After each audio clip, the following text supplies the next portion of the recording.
Hey everybody, NW Order for Life here with Akame Ga Kill Episode 9 review. A really great episode. Starts off with Mine in the hot spring, seeing that her arm has finally been healed, and she wants to train, and she goes and she finds Tatsumi and Lubbock training by doing push-ups, and Akame's sitting on Tatsumi's back, and Leone's on Lubbock's back, and then we get a nice little scene where the boss, uh, the boss tells the Night Raider that she's going to the revolutionary headquarters to get some new members for Night Raid, and that's when Leone tells Tatsumi about Bulat's words that Tatsumi will one day become even a greater man than he is, and Tatsumi is feeling emotional and touched about it, and just a really nice scene there. Um, then we see Esdeath visit the graves of her subordinates that were killed. She doesn't. She seems to be sad, more of in a way like she's sad that they were weak. Like they were like her pets, or they were like her. They were precious to her, but her sadness is like if you guys weren't so weak, this wouldn't have happened to you. I feel bad for you. I'm sorry about but like not sadness where she like wants to cry because they're not there anymore. It's just like sadness because of their weakness and how unfortunate it was that that they couldn't still all be hanging out together or something towards that effect. So she's a very complex individual. And then we see Wave introduced. Wave is this guy who is pretty much like a Tatsumi, look-alike. He's got black hair, short black hair, and he's got the same build as Tatsumi, probably the same type of size, and he's got this man of the sea personality. Like he's catching all these fish and he's doing all these you know just all this crazy stuff. As as a man of the sea, comes from the Imperial Navy.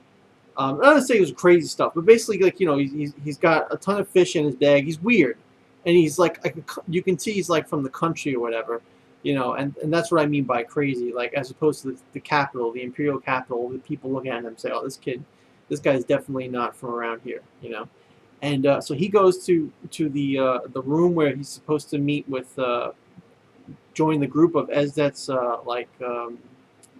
I don't call it like an assassination. I guess it's an assassination group, but like a special squad, pretty much with the purpose of taking out Night Raid. And he sees this masked guy sitting there. This guy's name is Bose, I believe it is. Yeah, Bowles.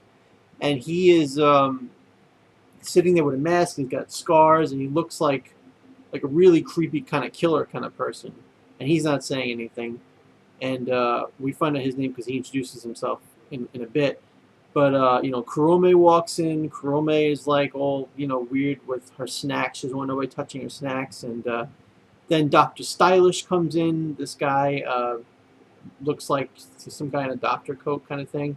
And of course, Seiryu is with him. Seiryu is got a metal prosthetic arm now because of the ones that Shayla cut off. And I'm trying to think if there's another one. And then this guy called Run, who has who's a very slender type of figure and very like polite. He's got blonde hair, and so then Esdeath comes in with a mask and attacks them all to pretty much just test them out, and they all get their butt kicked, and she just pretty much evaluates them, and it's like her greeting.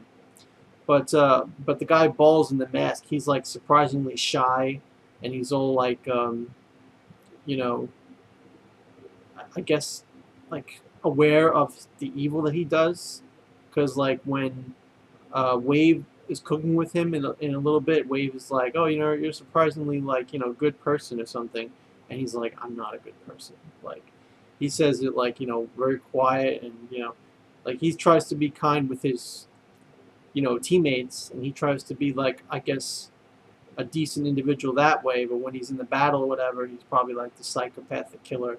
So he's like, I'm not a good person. He's like, I know my sins. That's pretty much the vibe he's giving off Bulls. And so then Esdeath decides to hold the tournament to find a user for Shale's scissors, because she says, like, that the minister is just going to end up taking the scissors to the army, and that would be a waste or whatever. So she wants to use them, and so she holds this tournament, and Tatsumi enters.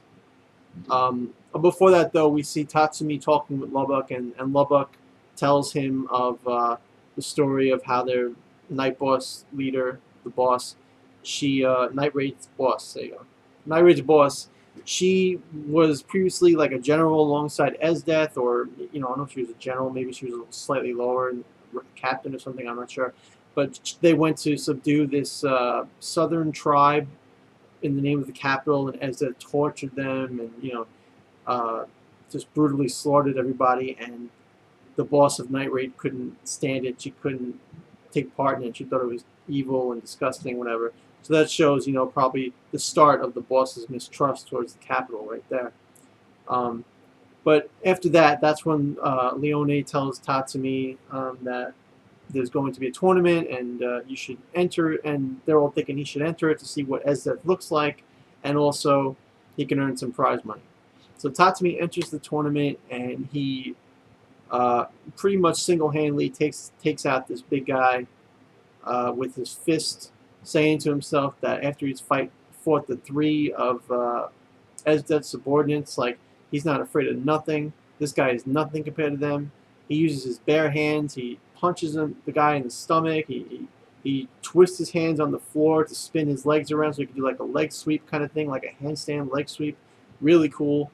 And he just like pretty much out-muscles him. He's this little skinny kid, and this guy's this big, huge, guy.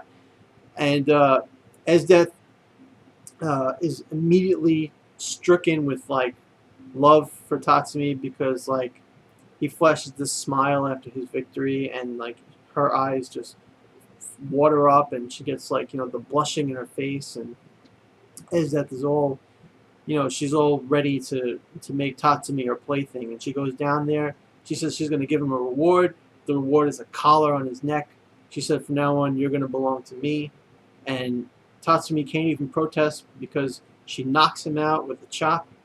And that's pretty much how the episode ends, with Night Raid being concerned about what happened with Tatsumi, and trying to figure out how are we going to get him back, and how are we going to handle this whole situation with Esdeath.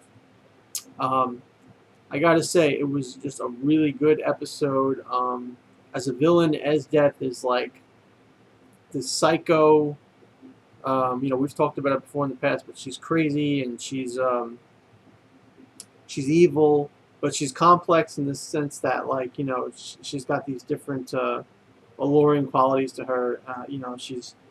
She's sadistic, and but at the same time she wants to have romance. And I've questioned in the past, in videos, I said, like, it does make sense for her to be so opposite and so totally evil, and and then also wanting love, and then also showing compassion to her subordinates. And I stand by that, but I can't deny that it makes her character appealing, because her character is not one-dimensional. Her character is, got several dimensions to it. In the future, we'll find out, why she is the way she is when it comes to strong being, so important to her.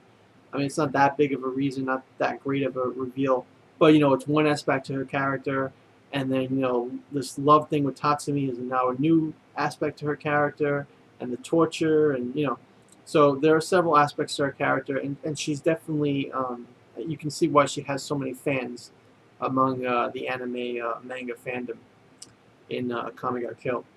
But yeah, and just good to see that Night Raid is regrouping. The boss is going to get some more members. She's going to try, the Tatsumi, see what's going to happen to him. That is a great cliffhanger. And in the new Assassination Squad going after Night Raid, they look, they look really cool. In particular, Wave looks really strong, and Kurome, we know, is insanely strong. We don't know nothing about Dr. Stylish. We know Seryu is really strong with her crazy dog, Teigu. And yeah, so the episode was great. I give it a 9 out of 10.